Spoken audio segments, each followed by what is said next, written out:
doble o el triple de lo planificado.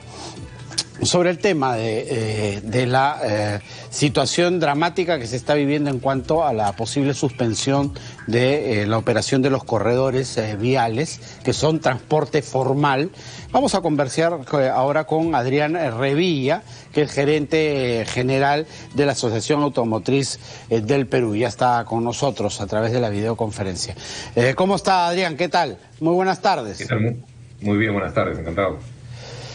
A ver, esta situación se da básicamente porque la autoridad no ha podido cumplir con sacar de circulación a la informalidad, y el transporte formal sigue compitiendo con esta competencia desleal que es la informalidad. Es básicamente, digamos, la raíz del problema que se está suscitando y que está obligando a los formales a salir del mercado. ¿Es básicamente eso? Así es uno de los problemas que se han presentado y están generando justamente esta dificultad. Y esto tenemos que tener en cuenta que el año 2019 las rutas estas estaban atendiendo a casi 3 millones de personas. Ahora con que se han cerrado 2 de esas rutas, lo que estamos atendiendo, o se está atendiendo a casi 2 millones, o sea, 1,5 millones de personas han sido desatendidas y están pasando a la informalidad. Y eso es complicado. Además, ¿cuál es el problema que ve la Asociación Automotriz aquí? Y es que son nuestros asociados, algunos de ellos, que justamente son los fabricantes de vehículos y nos otorgaron los créditos directamente a estas empresas de transportes contra dinero propio. Y ellas actualmente no tienen la capacidad de repago. Y esto genera pues un problema complicado, porque hay una falta en la cadena de pagos y los bancos además incluso también están cobrando. Y esto genera una situación muy, muy difícil, porque nos podemos quedar dentro de tiempo sin ómnibus que van a poder estar, ómnibus formales que van a estar apoyando justamente a ese tema de tener un buen transporte integrado y sostenible, ¿no? Ese es el problema grave que estamos vislumbrando. Y esto nos lleva a una pregunta que es finalmente básica, ¿no? Fundamental. ¿Qué tenemos que hacer para sacar a la informalidad de raíz del transporte y darle paso a un transporte formal, seguro, puntual, con un eficiente servicio a la ciudadanía? ¿Cuál es la ruta que debemos recorrer para eso? Bueno, el encargo que tiene en el caso de la ciudad de Lima y Callao, la ATU, es precisamente eso, ¿no? Es la tarea que tiene que hacer, y tiene que tener imagino que tiene todo el apoyo por parte del Estado para que esto se cumpla. Si es que no lo tiene, tiene que solicitarlo y exigirlo, porque somos los ciudadanos quienes tenemos que tener un transporte muy bueno. No puede ser que todavía tengamos personas, y muchísimas personas, que siguen subiendo a ómnibus que no cumplen ni siquiera normas de seguridad, que muchas veces no han pasado revisiones técnicas, que atienden a las carreras, y no tenemos un transporte, como bien has señalado, sabemos a qué hora llega, sabemos a qué hora voy a llegar al punto de destino. Tenemos que ordenar las rutas, hay avenidas que tienen demasiadas rutas que pasan por ellas, tenemos que coordinar todo eso, y eso va a tener que ser coordinado también con el metro.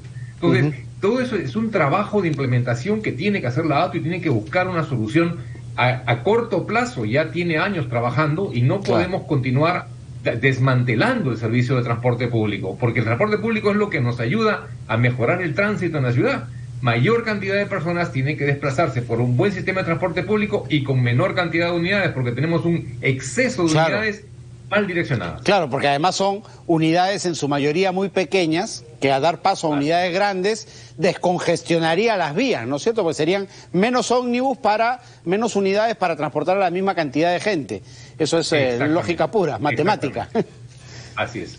Ahora, pero esa es la teoría, ¿no? Finalmente, la práctica, y basta salir, por ejemplo, a la avenida Arequipa y ver cómo el Corredor Azul compite impunemente con centenares, si no miles, de colectivos. En un inicio se les dio batalla, había acompañamiento de los fiscalizadores de ATU, de la Policía Nacional, se les ponía papeletas, pero hoy esa batalla ya se perdió, y de lejos, ¿no? Ya se abandonó siquiera el campo de batalla, ya no vemos a nadie intentando fiscalizar a un colectivo. Ellos ganaron la batalla y los informales están allí, ¿no?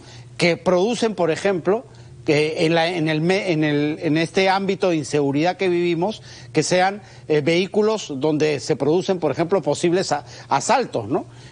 No hay seguridad en el transporte urbano y la autoridad finalmente ya no da batalla. Bueno, así es, o sea, no hay país en el mundo que tenga un buen sistema de transporte público, que tenga esa competencia desleal como la tenemos aquí en el Perú. O sea, eso tiene que desaparecer. No podemos, el gobierno anterior, con el señor presidente, estuvo fomentando justamente todo el tema de taxis colectivos, que también generan un problema. Y esos taxis colectivos que en la ciudad estaban teóricamente ya prohibidos, no pueden funcionar, y siguen haciendo simplemente, o sea, hacen de la vista gorda, y esto no puede ser. O sea, tenemos que tener un transporte que nos ayude a movilizarnos en forma adecuada, a tiempo, en las horas que necesitamos, menor congestión en la ciudad de Lima. Y eso, en este caso, no sé, la policía de tránsito, la policía que maneja, o sea, los fiscalizadores que maneja la ATU, tienen que controlar a estos vehículos que están realmente haciendo una competencia desleal a lo que es el transporte formal, y que están siendo perjudicados. Hay deuda bastante grande que se les está cobrando, y a ellos mismos han sufrido mucho, por ejemplo, con el tema de la pandemia. Durante la pandemia tenían que transportar menor cantidad de pasajeros. No ha habido las compensaciones que se señalaron que iban a haber en su debido momento, y esto pues genera una creencia a ellos que tienen que solucionarse. Se habló en su momento con el viceministro de Economía el año pasado, que actualmente es el ministro de Economía. Él entendió el problema y nos dijo que teníamos que hablar con el MTC. Desde la Asociación Automotriz y el grupo de transportistas se ha ido al MTC, no nos han atendido. O sea, simplemente la última reunión que ha habido nos dijeron, la ministra no ha atendido, el viceministro no ha atendido, el director general correspondiente tampoco ha atendido, y atendió una persona de cuarto nivel que simplemente recibió a 3 personas porque decían que no podían atender a muchas personas. Y yo no entiendo cuál es, no sé si dan cuenta en el MTC la gravedad de esto, o a menos que estén pues a favor de la informalidad, pero eso es en contra de los ciudadanos, que necesitamos un buen transporte de pasajeros. Sí, pues, y eso se ve reflejado también en el desorden en general de nuestro tránsito, ¿no? Donde todo el mundo hace lo que le da la gana, donde no hay orden, donde la mayoría de descongestiones vehiculares se podrían solucionar si el conductor tuviera un poco más de civismo o hubiera más sanción también, ¿no? O sea, lo que pasa en el transporte es reflejo de lo que pasa en general. En el transporte público es reflejo de lo que pasa en general en nuestras calles y nuestras pistas, ¿no? Sí, diríamos que lo que se ve en el tránsito es lo que pasa en nuestro país, ¿no? Claro. Cada uno es una buena radiografía, ¿no? Así es, total, ¿no? Y uno ve, por ejemplo, van a girar a la izquierda y solamente hay un carril, pero se ponen en 2, 3, 4, claro. Todos los carriles se ocupan para girar a la izquierda y los de detrás no podemos avanzar. O sea, eso es irrespeto. Adicionalmente a esto, hay un tema importante, y es que el diseño vial de nuestra ciudad está basado en los años 50. Todavía no lo hemos modernizado. Se ha hablado incluso con el alcalde de Lima. Claro, no hay vías rápidas, no hay autopistas, no hay pases a desnivel. No hay pasos a desnivel no se requieren hacer. Lo que se requiere hacer es únicamente solucionar el diseño vial. Y eso basta a veces únicamente poniendo un buen sistema de pintura, porque se tienen que hacer las cosas bien. Se han hecho mal los giros a la izquierda, no hay buena semaforización, no hay buena señalización, no tenemos semáforos que coordinen toda la ciudad. Entonces estamos bastante atrasados en eso, estamos en los años 50 realmente. Y no hay voluntad política, pues, ¿no? Finalmente, Adrián, para solucionarlo, ¿no? Como no hay en el transporte, tampoco en el transporte público, tampoco lo hay en general en el transporte, ¿no? Son autoridades que no quieren meter la mano, que no lo quieren hacer, o que del desorden sacan algo, pues, ¿no? Finalmente.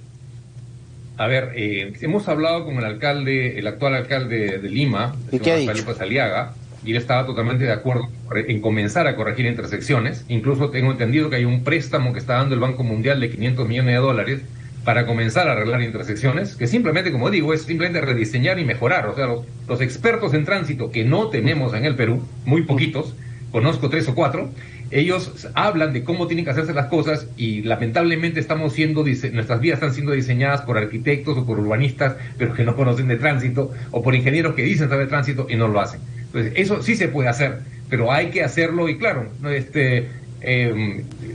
algunos alcaldes no están muy de acuerdo con eso porque no implica pues grandes construcciones de obras que van a llevar su nombre, ¿no? Claro. Y muchas veces no se requieren esas mega obras, simplemente se requiere hacer algo mucho más sencillo, simplemente un buen diseño, claro, y así se funciona. Perfecto. Y por ese camino tendríamos que caminar primero. Sí, claro, por supuesto que sí. Muchísimas gracias, Adrián, por haber estado esta tarde con nosotros. Encantado.